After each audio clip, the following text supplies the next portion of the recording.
Assalamualaikum warahmatullahi wabarakatuh. Kembali lagi bersama saya Indah Lukiatul Aini dengan 11820060048, mahasiswa semester 5 kelas B Pendidikan Biologi Universitas Islam Negeri Sunan Gunung Jati Bandung.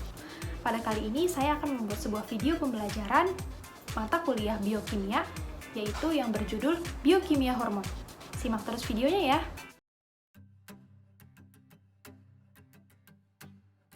Hormon berasal dari bahasa Yunani yang berarti menimbulkan atau membangkitkan. Hormon merupakan zat kimia yang bertugas sebagai pembawa pesan. Hormon beredar di dalam sirkulasi darah dan cairan sel untuk mencari sel target. Pengaturan produksi hormon dilakukan oleh hipotalamus. Hipotalamus mengontrol sekresi banyak kelenjar lain, terutama kelenjar pituitari yang juga mengontrol kelenjar-kelenjar lain. Cabang ilmu biokimia medis yang mempelajari hormon dan aktivitasnya disebut endokrinologi. Karakteristik sistem hormon. Hormon mempunyai pola sekresi yang pulsatif dan siklik dan bersifat naik turun pada kurun waktu tertentu. Sebagai contoh, hormon-hormon yang mengatur siklus menstruasi yaitu estrogen. Estrogen merupakan hormon dengan hormon reproduksi yang disekresikan dengan pola non-siklik dan titik puncak dan lembah pola sekresinya menyebabkan menstruasi. Sekresi hormon bergantung kepada substrat atau senyawa lain. Contoh hormon paratiroid yang mengatur kadar kalsium dalam tubuh. Sekresinya dipengaruhi oleh kadar kalsium dalam serum darah. Beberapa hormon mempunyai pola sekresi diurnal, yaitu sekresi akan naik turun dalam periode 24 jam. Sebagai contoh, hormon kortisol yang akan meningkat pada pagi hari namun akan turun pada malam hari. Hormon bekerja dengan mekanisme umpan balik positif maupun negatif. Hormon bersifat dependen dan independen. Artinya, sekresi hormon dari satu kelenjar akan menginduksi sekresi hormon dari kelenjar lain. Hormon hanya bekerja pada sel atau jaringan atau organ tertentu yang reaktif dan mempunyai reseptor yang spesifik. Fungsi hormon. Hormon berdasarkan fungsi umumnya yaitu hormon perkembangan atau growth hormone, hormon yang memegang peranan di dalam perkembangan dan pertumbuhan. Hormon metabolisme. Hormon yang termasuk golongan ini mengatur proses homeostasis glukosa dalam tubuh. Fungsi ini dikendalikan dan diatur bermacam-macam hormon. Contohnya glukokortikoid, glukagon, dan katekolamin. Hormon tropik. Hormon kelompok ini dihasilkan oleh struktur khusus dalam pengaturan fungsi endokrin, yakni kelenjar hipofisis sebagai hormon perangsang pertumbuhan folikel atau FSH pada ovarium dan proses spermatogenesis atau LH. Hormon pengatur metabolisme air dan mineral. Contoh kelompok hormon ini adalah kalsitonin. Kalsitonin dihasilkan oleh kelenjar tiroid untuk mengatur metabolisme kalsium dan fosfor. Klasifikasi hormon. Secara struktur kimiawi, hormon diklasifikasikan ke dalam 3 golongan. Yang pertama ada steroid hormon, di mana steroid hormon ini diproduksi oleh bagian korteks adrenal, testes, ovarium, dan plasenta.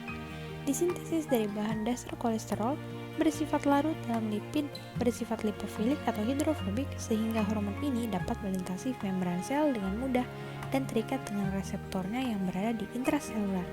Meskipun hormon ini hanya disimpan dalam jumlah sedikit di sel endokrin, penghasilnya, sejumlah besar ester kolesterol yang tersimpan di vakuola sitoplasma dapat dengan cepat dimobilisasi untuk sintesis steroid setelah adanya stimulus.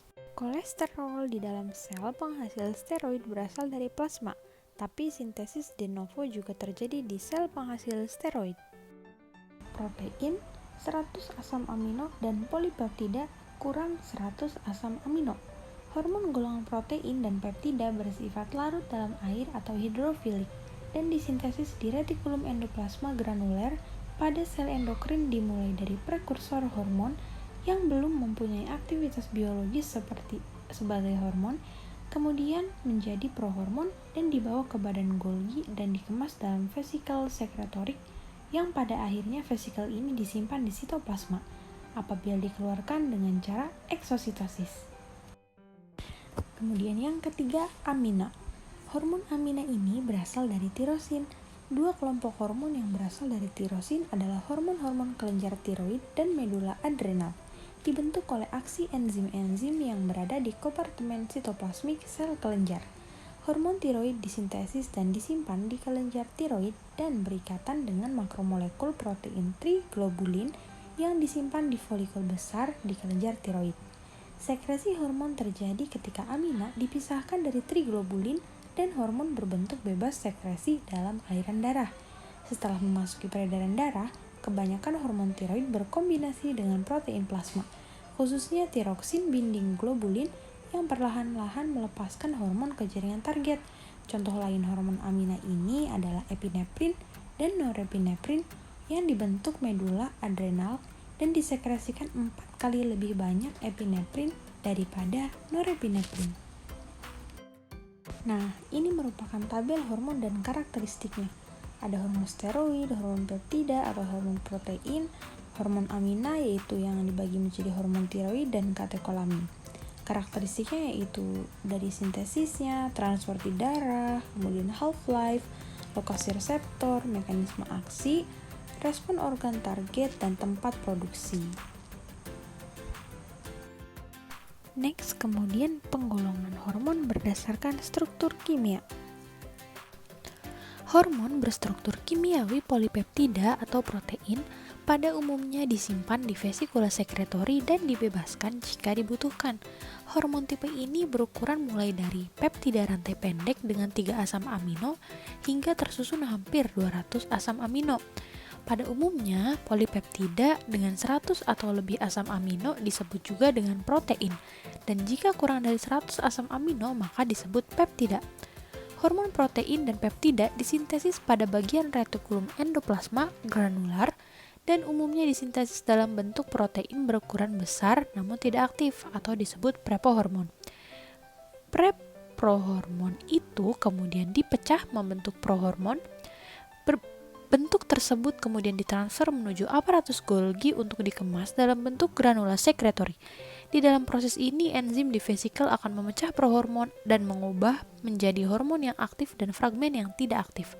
Vesikel disimpan dalam sitoplasma dan kebanyakan terikat membran sel sehingga disekresikan apabila diperlukan. Sekresi hormon terjadi ketika vesikel sekretori menyatu dengan membran sel dan kandungan granula keluar ke cairan interstisil atau langsung dicurahkan ke pembuluh darah dengan cara eksositosis. Dalam banyak kasus, stimulus terjadinya eksositosis adalah karena peningkatan konsentrasi kalsium sitosolik disebabkan depolarisasi plasma membran.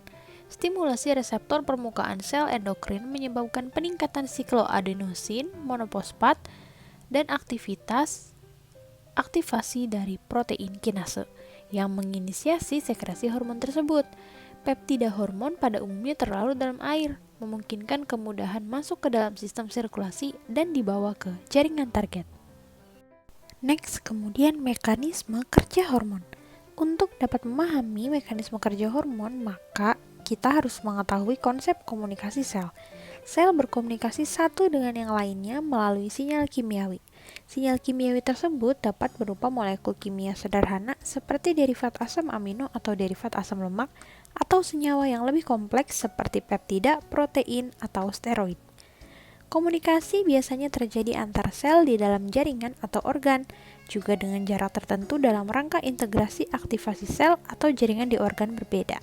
Untuk terjadi komunikasi antar sel, maka permukaan atau membran sel harus melakukan kontak atau ada substansi kimia yang terpisah dari permukaan sel atau molekul yang dapat melintas dari sitosol ke sel-sel yang lain melalui tautan.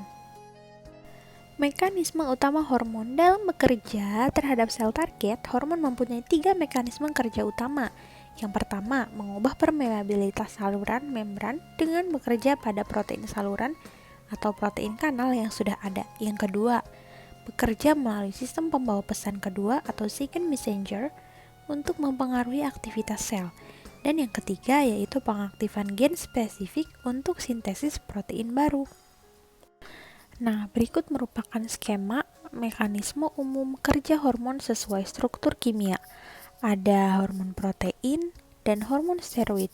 di mana hormon protein ini terikat pada reseptor di membran sel, sedangkan hormon steroid yaitu berdifusi melintasi membran sel. Hormon protein yaitu kompleks reseptor hormon menimbulkan perubahan aktivitas enzim. Aktivitas efektor enzim menghasilkan aktivasi pembawa pesan kedua, kemudian perubahan aktivitas enzim dan respon biologi. Nah, kompleks reseptor hormon menimbulkan perubahan aktivitas enzim yaitu menghasilkan respon biologi dan aktivasi faktor transkripsi mRNA baru di sintesis protein dan menghasilkan respon biologi. Sedangkan pada hormon steroid, reseptor di sitoplasma atau nukleus akan menghasilkan hormon aktivator reseptor dan kemudian terjadinya pengaturan transkripsi gen dan kemudian sintesis protein selanjutnya ke respon biologi. Kemudian kerja hormon steroid. Kerja hormon steroid yaitu mekanisme aksi hormon steroid di target sel. Hormon steroid dapat melewati membran sel dan bersatu dengan reseptor protein di sitoplasma. Kompleks steroid protein kemudian masuk ke nukleus dan mengaktifasi sintesis mRNA. mRNA kemudian menuju sitoplasma dan mengaktifasi sintesis protein bersama dengan ribosom. Nah, berdasarkan lokasinya, reseptor hormon ini dibagi menjadi 3 kelompok, yaitu yang pertama reseptor membran. Secara umumnya untuk hormon protein, peptida, dan katekolamin, yang kedua reseptor sitoplasma yaitu steroid, dan yang ketiga reseptor nukleus, tiroid, dan steroid. Kemudian sekresi hormon. Beberapa hormon seperti epinefrin dan norepinefrin disekresi setelah kelenjar mendapat stimulus dan akan tanggap dalam beberapa detik hingga menit. Hormon lain seperti tiroksin atau hormon pertumbuhan mungkin membutuhkan waktu beberapa bulan untuk menimbulkan efek. Dengan arti lain, tiap hormon mempunyai karakteristik waktu efek yang berbeda serta durasi yang berlainan dalam rangka kontrol dan homeostasis tubuh. Meskipun konsentrasi hormon dalam plasma darah berfluktualisasi dalam menanggapi respon stimuli yang terjadi tiap hari, namun, fluktuasi hormon tersebut terjadi dikarenakan adanya pengendalian umpan balik. Umpan balik yang biasa terjadi adalah umpan balik negatif. Untuk memastikan aktivitas hormon pada jaringan target tetap pada level yang diperlukan. Setelah adanya stimulus menyebabkan dibebaskannya hormon dari sel endokrin, produk yang dihasilkan sel target cenderung untuk menekan pembebasan hormon dari sel kelenjar. Dengan kata lain, hormon mempunyai efek umpan balik negatif untuk mencegah overproduksi atau overaktivitas dari jaringan target. Mekanisme umpan balik negatif hormon ini dapat terjadi pada setiap tataran, termasuk di tingkat transkripsi gen, translasi yang terlibat dalam sintesis hormon dan tahap pematangan hormon, serta pembebasan hormon dari tempat produksinya. Nah, selain mekanisme umpan balik negatif, kerja hormon juga dikontrol melalui umpan balik positif. Umpan balik positif ini akan menyebabkan sekresi tambahan hormon tersebut. Sebagai contohnya yaitu hormon LH yang merupakan hasil stimulasi estrogen di adenohipofisis sebelum terjadinya ovulasi. Sekresi LH kemudian akan bereaksi di ovarium untuk menstimulasi tambahan sekresi hormon estrogen sehingga akan makin banyak sekresi LH. Pada akhirnya di level tertentu, mekanisme umpan balik positif ini akan terganti dengan mekanisme umpan balik negatif jika konsentrasi hormon sudah pada level yang optimum diperlukan. Selain mekanisme umpan balik negatif dan positif, pembebasan hormon juga terjadi secara siklik. Kontrol sekresi hormon mengalami variasi periode, waktu, dan dipengaruhi oleh perubahan musim, tahapan perkembangan, dan penuaan, siklus diurnal, siklus bangun dan tidur.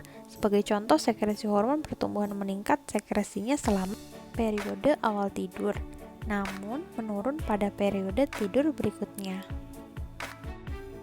Nah, kemudian transport dan clearance hormon dalam darah.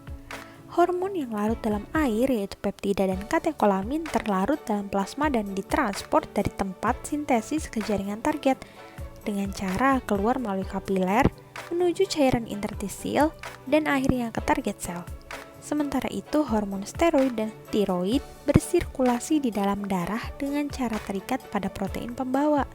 Biasanya, kurang dari 10% hormon steroid atau tiroida ada dalam bentuk bebas. Sebagai contoh, lebih dari 99% hormon tiroksin di dalam darah terikat pada protein. Namun, kompleks protein hormon tidak dapat dengan mudah berdifusi melintasi kapiler dan mengakses ke sel target, sehingga tetap inaktif sampai protein dan hormon tersebut terdisosiasi. Sejumlah besar hormon terikat pada protein bertindak sebagai cadangan. Terikatnya hormon pada protein ini sangat memperlambat clearance hormon dari plasma. Terdapat dua faktor yang dapat meningkatkan atau menurunkan konsentrasi hormon dalam darah. Yang satu adalah laju sekresi hormon dalam darah, dan kedua adalah laju pembuangan hormon dari darah yang dinamakan metabolic clearance rate atau MCR. Nilai MCR ini biasanya mengekspresikan jumlah mililiter plasma yang kehilangan hormon tiap menitnya. Untuk kalkulasi clearance rate ini diperlukan nilai, yaitu yang pertama, laju kehilangan hormon dari plasma per menit, dan yang kedua, konsentrasi hormon tiap mililiter plasma. Dari dua nilai itu, MCR dapat dikalkulasi dengan rumus, yaitu MCR laju kehilangan hormon dari plasma per konsentrasi hormon tiap mililiter plasma. Hormon dibuang dari plasma dengan berbagai cara, yaitu yang pertama, destruksi metabolik oleh jaringan, yang kedua berikatan dengan jaringan, yang ketiga ekskresi oleh hepar ke dalam bilus, dan yang keempat ekskresi oleh ginjal ke urin. Untuk hormon tertentu, MCR mungkin menyebabkan kelebihan konsentrasi hormon di dalam sirkulasi cairan tubuh. Sebagai contoh, hal tersebut terjadi pada beberapa hormon steroid dengan kondisi hepar yang mengalami penyakit, karena hormon akan berkonjugasi, utamanya dengan hepar, dan kemudian dibuang ke bilus. Hormon kadang-kadang didegradasi di sel target oleh proses enzimatis yang menyebabkan endositosis kompleks hormon reseptor di membran sel. Hormon tersebut kemudian dimetabolisme di dalam sel, dan pada umumnya reseptor akan kembali didaur ulang di membran sel. Kebanyakan hormon peptida dan katekolamin terlarut dalam air dan bersirkulasi bebas di dalam darah. Kedua tipe hormon tersebut biasanya didegradasi oleh enzim dalam darah dan jaringan serta diekskresikan oleh ginjal dan hepar. Selanjutnya hanya tinggal beberapa menit di dalam darah. Hormon yang terikat dengan protein mempunyai waktu clearance yang lebih lambat dan tinggal di peredaran darah untuk beberapa jam atau bahkan hari. Sebagai contoh, waktu paruh steroid adrenal di sirkulasi berkisar antara 20 sampai 100 menit. Sementara waktu paruh hormon tiroid terikat protein lebih lama, sekitar 1 sampai 16 hari. Kemudian interaksi hormon. Hormon dapat bekerja sama-sama lebih dari satu macam hormon untuk mempengaruhi satu jaringan target. Dengan demikian, respon dari jaringan target tergantung tidak hanya pada efek hormon secara individu, tapi juga interaksi hormon tersebut di jaringan target. Ada 3 macam interaksi hormon yang telah diketahui, yaitu yang pertama sinergisme, yang kedua permisif, dan yang ketiga antagonisme. Sinergisme. Dalam interaksi sinergisme, saat dua hormon saling berinteraksi di jaringan target, kombinasi efek kedua hormon tersebut lebih besar.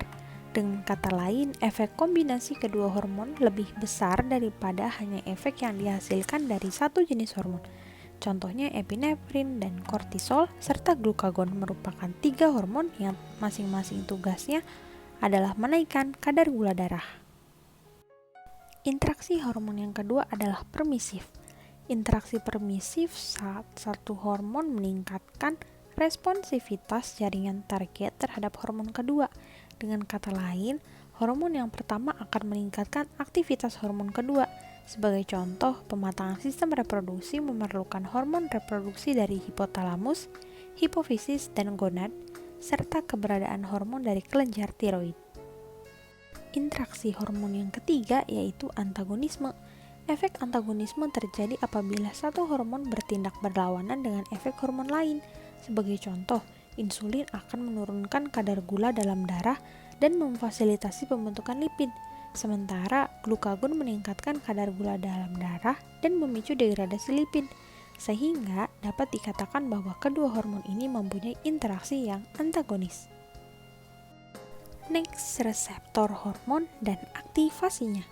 Langkah pertama aksi hormon adalah pengikatan pada reseptor yang spesifik pada target sel. Sel yang kehilangan reseptor untuk hormon tidak akan memberikan respon. Reseptor untuk beberapa hormon berada dalam membran sel target, sementara reseptor hormon lain berada di sitoplasma atau nukleus. Hal tersebut biasanya akan menginisiasi reaksi bertingkat dalam sel. Tiap langkah reaksi menjadi teraktivasi sehingga dengan konsentrasi hormon yang sedikit saja akan mempunyai efek yang sangat besar. Reseptor protein merupakan protein besar dan tiap sel yang harus distimulasi biasanya mempunyai 2000 sampai 100.000 reseptor. Tiap reseptor biasanya sangat spesifik untuk satu hormon. Hal tersebut berarti hormon hanya bekerja spesifik terhadap sel target tertentu. Jaringan target yang dipengaruhi oleh hormon pasti mengandung reseptor yang spesifik. Lokasi reseptor hormon. Lokasi-lokasi reseptor hormon yaitu yang pertama, pada permukaan membran, reseptor untuk hormon protein, peptida, dan katekolamin. Yang kedua, lokasinya pada sitoplasma sel, yaitu reseptor untuk hormon steroid. Yang ketiga, lokasinya pada dalam nukleus, reseptor untuk hormon tiroid, dan mempunyai hubungan langsung dengan satu atau lebih kromosom. Peningkatan konsentrasi hormon dan peningkatan pengikatan dengan reseptor pada sel target kadang-kadang menyebabkan jumlah reseptor yang aktif akan menurun. Menurunnya regulasi atau down regulation reseptor ini dapat terjadi akibat yang pertama, inaktivasi beberapa molekul reseptor. Yang kedua, inaktivasi beberapa molekul protein sinyal intraseluler. Yang ketiga, adanya pengasingan sementara reseptor dari dalam sel jauh dari sisi aksi hormon yang berinteraksi dengan reseptor membran sel. Yang keempat, destruksi reseptor oleh lisosom. Dan yang kelima yaitu penurunan produksi reseptor. Next, letak hormon pada manusia. Hormon terletak pada kelenjar. Kelenjar dibagi menjadi dua, yaitu ada kelenjar eksokrin dan kelenjar endokrin. Kelenjar eksokrin yaitu kelenjar yang mempunyai saluran khusus dalam penyaluran hasil sekretnya, contohnya yaitu pada kelenjar-kelenjar pencernaan. Sedangkan kelenjar endokrin yaitu kelenjar yang tidak mempunyai saluran khusus dalam penyaluran hasil sekretnya, contohnya kelenjar hipotalamus, hipofisis, tiroid, dan lain-lain. Kemudian ada macam-macam hormon pada manusia. Di sini ada beberapa hormon yang akan saya jelaskan satu persatu. Yang pertama, ada kortikotropin hypothalamus releasing hormone atau CRH. Kortikotropin adalah hormon stimulator hormon dari golongan kortikosteroid. Hormon ini merangsang kelenjar hipofisis dan mengeluarkan hormon adrenokortikotropik atau ACTH, di mana peran utama ACTH adalah menstimulasi sintesis dan sekresi glukokortikoid dan androgen pada korteks adrenal. Yang kedua, ada gonadotropin releasing hormone atau GnRH. GnRH ini berfungsi untuk merangsang kelenjar hipofisis mengeluarkan hormon LH dan follicle stimulating hormone atau FSH. GnRH disintesis dan dilepaskan dari neuron dalam hipotalamus. Ada perbedaan dalam sekresi GnRH antara wanita dan pria. Pada pria, GnRH disekresi dalam pulsa pada frekuensi konstan. Akan tetapi, pada wanita, frekuensi pulsa bervariasi selama siklus menstruasi, dan ada gelombang besar GnRH seperti sesaat sebelum ovulasi. Next, yang ketiga yaitu ada hormon TRH. TRH ini berfungsi untuk merangsang pituitari untuk TSH. TRH juga disebut tritotropin releasing factor atau TRF. Triloreberin atau protirelin adalah tropik tripeptid hormon yang merangsang pelepasan tiroid stimulating hormone dan prolaktin oleh hipofisis anterior. TRH telah digunakan secara klinis untuk pengobatan gangguan kesadaran pada manusia. Yang keempat, ada pertumbuhan hormon releasing hormone atau PHRH. PHRH berfungsi untuk merangsang pelepasan hormon pertumbuhan atau GH dari peningkatan GHRH. Hipofisis.